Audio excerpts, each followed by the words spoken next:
నేను ఇక్కడే మీ అందరికి ఒకటి హామీ ఇస్తున్నా.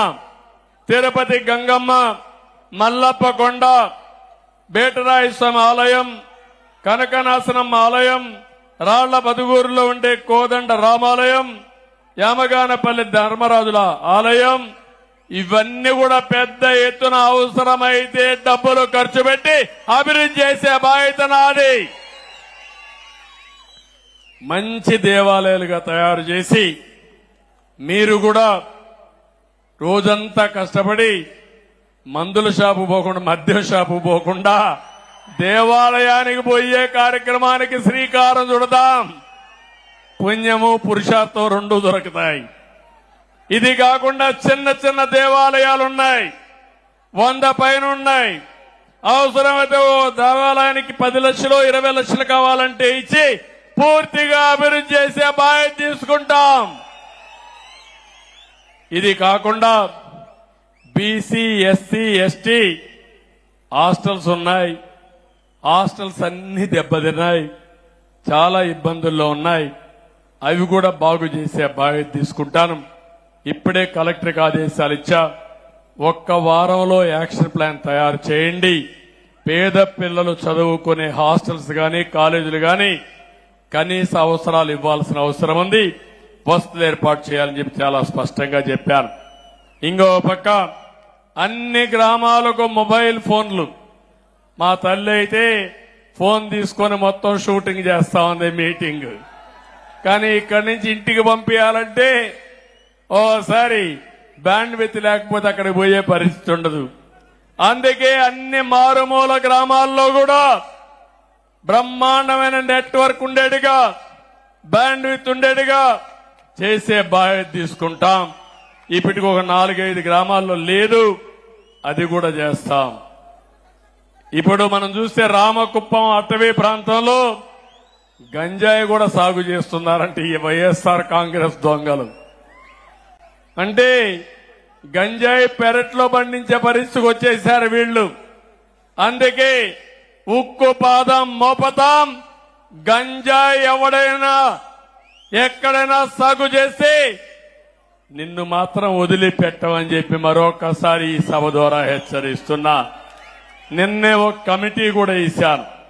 5 మంది మంత్రులతో ఒక కమిటీ వేసి 100 రోజుల్లో ఒక యాక్షన్ ప్లాన్ ఇచ్చి ఆంధ్రప్రదేశ్ ని గంజాయి రహిత రాష్ట్రంగా, గంజాయి అనే మాట లేకుండా చేయడం కోసం ఒక స్పష్టమైన కార్యక్రమానికి శ్రీకారం చుట్టాను. అదే సమయంలో కుప్పంలో హింస, నేరాలు, ఘోరాలు, అవినీతి, దోపిడీ జరగడానికి వీల్లేదు. ఒకప్పుడు నేను చెప్పేవాడిని, పోలీస్ స్టేషన్ అవసరం లేదు, కోర్టుకు పోకూడదు, అప్పుడే మనం అభివృద్ధి అవుతామని చెప్పాను. కానీ ఈ దుర్మార్గులు వచ్చి అన్ని ఎస్ఐల్ని నేరాలు చేపించడానికి ప్రోత్సహించారు. వీళ్లే దొంగలకు కాపలా పెట్టే పరిస్థితికి వచ్చారు. దానివల్ల చాలా అరిష్టాలు జరిగాయి. అవన్నీ కూడా ఎక్కడికక్కడ నిర్మూలించే బాధ్యత నాదని మీ అందరికీ హామీ ఇస్తున్నా. నేను ఒకటే మిమ్మల్ని అందరినీ కోరుతున్నాను, సంకల్పం మంచిదైతే భగవంతుడు కూడా సహకరిస్తాడు. నేను ఇక్కడికి వచ్చినప్పుడు మీటింగ్ స్టార్ట్ చేస్తే వరుణ దేవుడు వచ్చాడు, తొంగి చూశాడు. కానీ వరుణ దేవుడిని కోరుకున్నాం, మేము మహాయజ్ఞం చేస్తున్నాం, మంచి సంకల్పం చేయబోతాం, కాబట్టి కొంత టైం మాకిమ్మంటే వరుణ దేవుడు కూడా కరుణించాడు, ఆశీర్వదించి. అవునా కాదా? నమ్మకం ఉందా లేదా మీకు? అవునంటే గట్టిగా చేతుల పైకి ఎత్తండి, గట్టిగా చప్పట్లు కూడా చెప్పండి అవునని. ఈరోజు కుప్పంలో మనం చేసే సంకల్పం మన జీవితాలని మార్చే సంకల్పం. నేను నా రుణం తీర్చుకోవడానికి ఇక్కడికి వచ్చాను. నేను ఏం చేయబోతానో స్పష్టంగా చెప్పడమే కాకుండా మిమ్మల్ని అందరినీ భాగస్వాములు చేయాలనుకుంటున్నాను.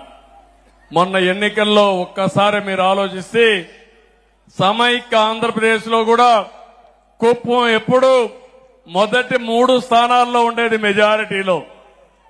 కానీ మొన్న మాత్రం ఎక్కడ చూసినా 95,000 మెజారిటీ మంది 47,000 48,000 95,000 వచ్చాయి. అంటే వన్ సైడ్ గుద్దేశారు అక్కడ. నాకే ఆశ్చర్యం వేసింది. నా జీవితంలో ఎప్పుడు చూడలా ఎట్లా పడ్డాయి ఓట్లంటే వైఎస్ఆర్ కాంగ్రెస్ పార్టీ చేసిన అరాచకాలు చూసిన తర్వాత ఇప్పుడు గాని మనం స్పందించకపోతే మనకు భవిష్యత్తు లేదనే ఉద్దేశంతో గాజువాకలో 95,000 మెజారిటీతో గెలిపించారు తెలుగుదేశం పార్టీ ఎన్డీఏ అభ్యర్థుల్ని. రెండోది పక్కనే భీముల్లో 93,000 94,000తో గెలిపించారు. మంగళగిరి అన్నిసార్లు ఓడిపోయిన నియోజకవర్గం 91,000 మెజారిటీతో గెలిపించారు. లొకేషన్ 3వ స్థానంలో. పవన్ కళ్యాణ్ గారు నిలబడిన నియోజకవర్గం 71,000 మెజారిటీ. ఓట్లే ఓట్లు, గుద్దుడే గుద్దుడు. ఎవరికి అర్థం కాలేదు ఇది. 57% వన్ సైడ్ ఓట్లే వేశారు. ఇంకో పక్క ఉద్యోగస్తులైతే పోస్టల్ బ్యాలెట్ చూస్తే వన్ సైడ్ ఓట్లే వేశారు అందరూ కూడా. మహిళలు కూడా బ్రహ్మాండంగా ఓట్లేశారు. బీసీలైతే వన్ సైడ్ ఓట్లేశారు. ఇవన్నీ చూసిన తర్వాత నాకు అనిపిస్తుంది, ఎప్పుడైనా సరే ప్రజలకు మంచి చేస్తే ప్రజలెప్పుడు గుర్తుపెట్టుకుంటారు. తాత్కాలికంగా కొన్ని ఇబ్బందులు వచ్చినా దీర్ఘకాలంలో నిజం గెలుస్తుంది. అదే సమయంలో ఎవరైతే ప్రజలకు అండగా నిలబడతారని నమ్మకం ఉంటే వాళ్ళని గెలిపించుకునే బాధ్యత ప్రజలు తీసుకుంటారని చెప్పి కూడా నేను మీకు తెలియజేస్తున్నా.